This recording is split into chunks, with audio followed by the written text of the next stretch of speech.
Welcome back to the deep dive.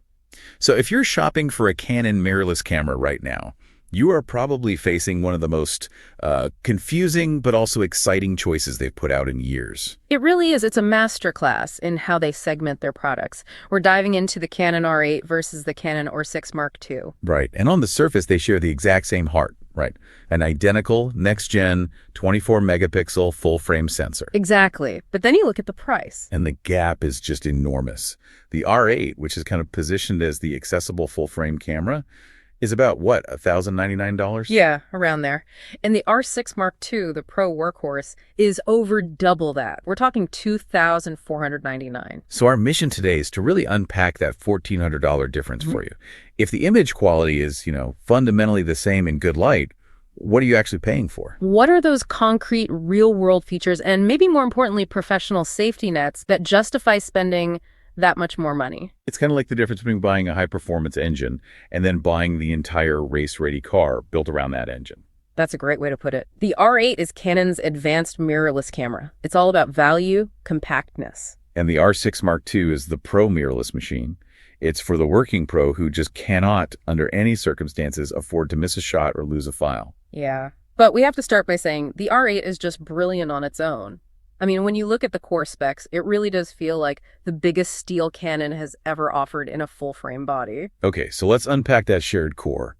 It all starts with that sensor, the identical 24-megapixel full-frame CMOS sensor, the big one, 36 by 24 millimeters. And that's where your image quality lives. That shared sensor means things like noise handling, dynamic range. They're equally impressive on both. Right. We're talking an identical native ISO range that just rockets up to 102,400. It's expandable even beyond that. So for low light, you're getting the same pro DNA. And it's not just about static images. Their speed is, well, it's pretty incredible, especially in one key area. The electronic shutter. Yes. When you switch to silent shooting, both cameras hit an absolutely astounding 40 frames per second. Okay, just stop and think about that for a second. The camera that costs a little over $1,000 is hitting the same burst rate as the Pro body. Which makes both of them instant contenders for freezing those, really decisive moments in complete silence. And the brain behind it all, the autofocus, that's identical too. It is. Both are running Canon's latest AI-driven autofocus. So you get that incredible face and eye detection, object tracking, and even vehicle tracking. That's so crucial. It means the intelligence is shared. The R8 gets all those deep learning algorithms that make modern Canon AF so sticky. Exactly. If you're tracking a person, a pet, whatever, the R8 is going to perform just as well as the R6 Mark II when it comes to locking on. And for videographers, they are, again, pretty much equally capable right out of the box. Both give you that beautiful oversampled 4K UHD video, and they both can shoot high speed at 180 frames per second for that really dramatic, smooth slow motion. Plus, the standard stuff is there. The fully articulating touchscreen, which is a must-have, and advanced things like focus bracketing for macro shots. So yeah, if you're just looking at a feature list, you'd be scratching your head wondering why you'd pay the premium. But the R8 does have one really clear advantage over its big brother. Portability. Pure portability. Absolutely. The R8 is built to be compact. It weighs only 461 grams. That's just a little over a pound. The R6 Mark II, with all its extra tech inside, comes in at 680 grams. And that 219-gram difference, I mean, that sounds small on paper, but it is massive in the real world. Oh, it's huge.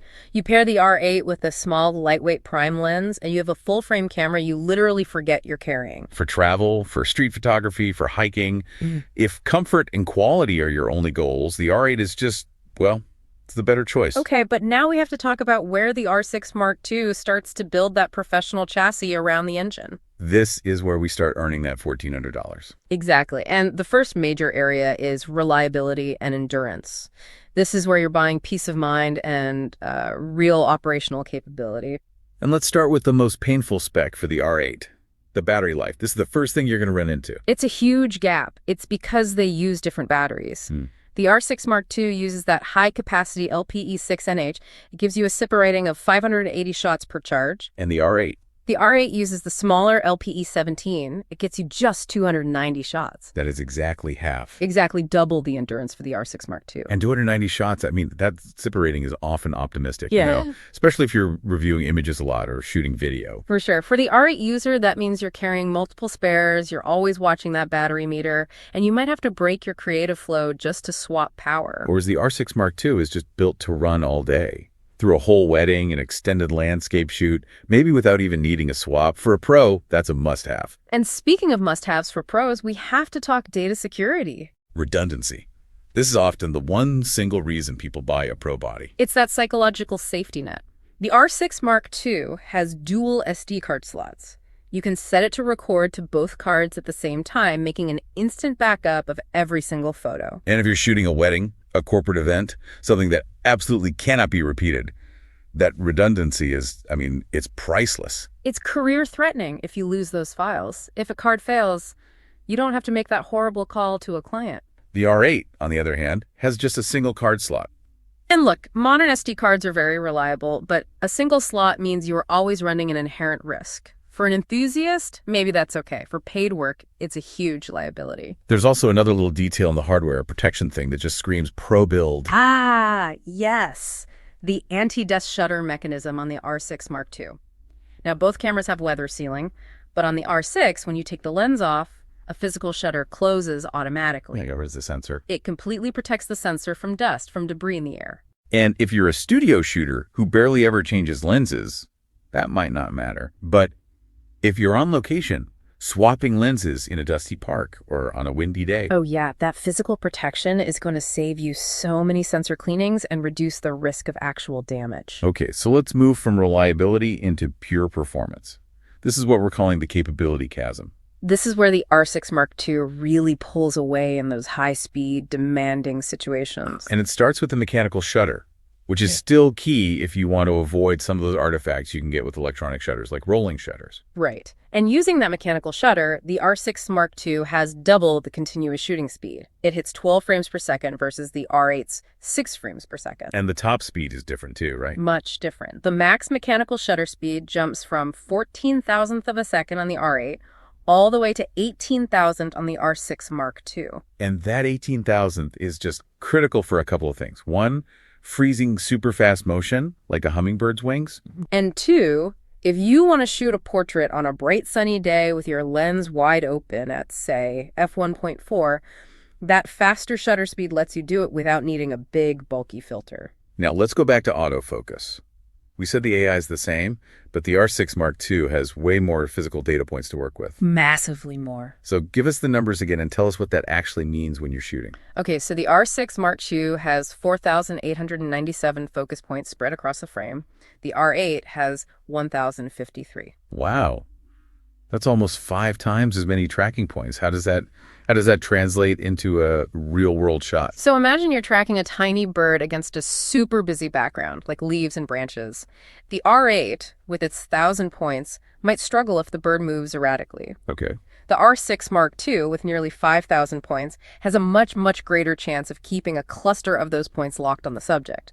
It provides significantly more confident tracking for small, fast things. It's a huge advantage for wildlife or sports. All right. And here's where it gets really interesting. This is maybe where that $1,400 becomes the most tangible. Oh, this is the big one. Image stabilization. In-body image stabilization, or IBIS.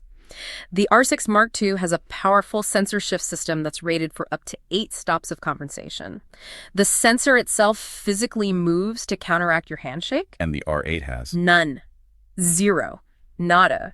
It has to rely completely on the stabilization that's built into specific lenses. And 8 stops is just, it's a paradigm shift for handheld shooting. It really is. I mean, theoretically, if you needed a 12/50th of a second shutter speed to get a sharp shot, 8 stops of IBIS could let you get that same sharpness at a full 1-second exposure. It's wild. So it completely transforms your ability to shoot in low light, especially with prime lenses, which are often faster but don't have stabilization. Exactly. You take an expensive, beautiful 50mm f1.2 lens with no IS, and you put it on the R8. You are relying completely on your own steady hands. But you put that same lens on the R6 Mark II. And suddenly you have 8 stops of stabilization built into the body. For an event photographer in a dimly lit church, that is an absolute game changer. It's not just for low light either.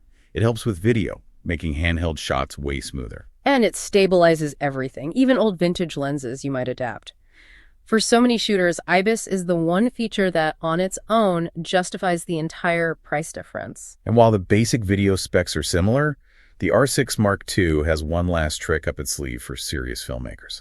That's the ability to record raw video. Raw video just captures the maximum amount of color data and dynamic range, giving colorists incredible flexibility in post-production. So if you're delivering high-end footage that needs a lot of creative grading, you need the R6 Mark II.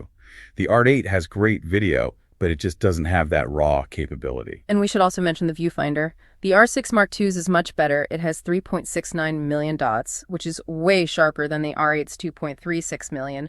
That makes a real difference for critical focusing over a long day. Okay, so now that we've completely unpacked that $1,400, the choice should really just come down to your main priorities and, I guess, your acceptance of risk. That's it. So let's define the user for each. Let's do it. You choose the R8 if you're prioritizing budget and portability over everything else. You want that extra money for good lenses, and you really value that lightweight 461-gram body. Yeah, the R8 is for you if you're mostly shooting in good light, or you use a tripod, or you're only going to buy stabilized lenses.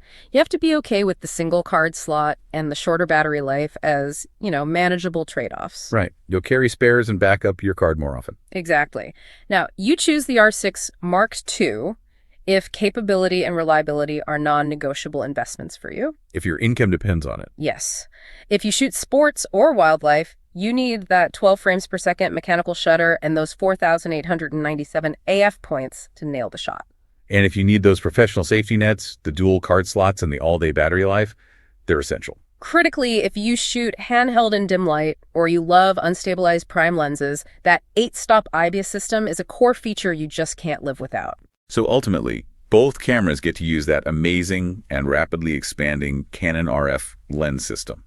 So your investment in glass is safe no matter which body you choose today. And the main takeaway is this. The R8 gives you that identical image quality in perfect conditions, and it prioritizes value and size. The R6 Mark II, on the other hand, gives you certainty and capability. It makes sure you get the shot even when conditions are awful. So I guess it brings us to the final thought. The decision really hinges on mitigating risk, right? On ensuring success when failure just isn't an option. So if that extra $1,400 for the R6 Mark II buys you features IBIS, dual slots, double the battery, that let you reliably capture images the R8 would miss or maybe even lose, how do you put a price on that? What's the financial value of a guaranteed shot when a client is paying you to deliver it? That's the real choice you're making.